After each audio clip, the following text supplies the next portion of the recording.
বাবু আমাকে কেমন লাগছে? যারা যারা নদীতে মাছ ধরতে যাচ্ছে তারা তলিয়ে যাচ্ছে।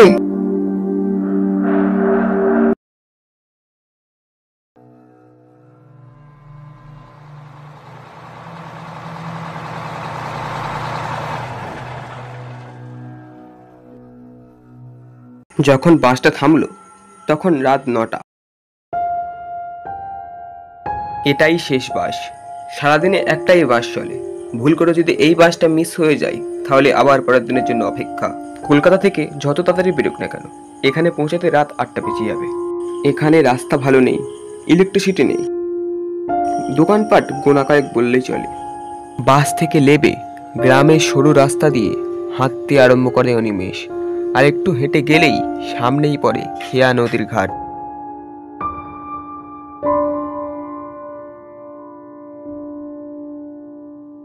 অনিমেষ যখন খেয়াঘাটি এসে পৌঁছায় তখন ঘড়ির কাঁটাই বাজে রাত 9:30। খেয়াঘাটি নদীর পাড়ে একটি তেলের ল্যাম্পপোস্ট জ্বলছে। সেই ল্যাম্পপোস্টের আলো এতটাই মৃদু, সে দেওয়া আর না দেওয়া সমান। অনিমেষ খেয়া নদীর ঘাটে গিয়ে একটু অবাকই হলো, কারণ সে যা ভেবেছিল তা একেবারেই নয়। সেখানে একদম জনমান শূন্য এলাকা। কিছুক্ষণ অপেক্ষা করার পর তার কানে একটি শব্দ ভেসে আসে।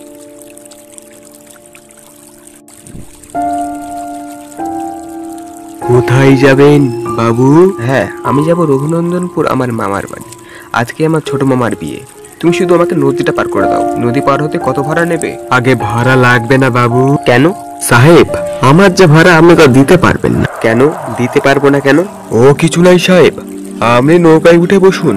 আমি এমনি কারোর থেকে ভাড়া নিই না। ভাড়া কেন নেবেন না? আপনার প্রাপ্য আপনি নেবেন, আমি আপনাকে ভাড়া দিয়েই তারপর। অনিমেষ নৌকায় চেপে বসে। নীল সাদা জলরাশির উপর থেকে নৌকা চলতে শুরু করে। শুনেছি তোমাদের এখানে অনেক ভূত দেখা যায়, তা ওই রকম একটা ভূতের গল্প করো না। এমনিতে নদী পার হতে এখনো অনেক দেরি, বেশ শুনতে শুনতে যাওয়া যাবে। আগে বাবু, আমার নাম হারান। লোকে আমাকে হারান মাঝি বলে চেনে। এই যে নৌকাটা দেখছেন না বাবু, এই নৌকা করে আমি আগে মাছ ধরতে যেতাম। এখন এই নৌকা করে আমি প্যাসেঞ্জার নিয়ে যাই। শুনুন তবে বাবু, এই ঘটনা প্রায় কয়েক বছর আগের কথা।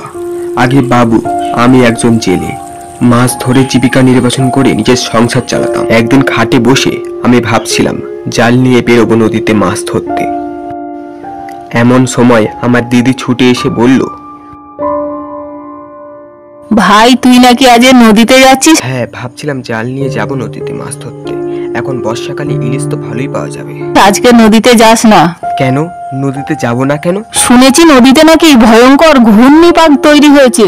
যারা যারা নদীতে মাছ ধরতে যাচ্ছে তারা তলিয়ে যাচ্ছে। কিন্তু দিদি, মাছ না ধরতে গেলে তো আমাদের হাঁড়িতে চালও চড়বে না। তুই চিন্তা করিস না, আমার কিচ্ছু হবে না। আমি এক্ষুনি যাব, মাছ ধরবো আর টপ করে চলে আসবো। অগত্যা দিদির কোনো কথা পাত্তা না দিয়ে চলে এলাম জেদ করে নদীতে মাছ ধরতে।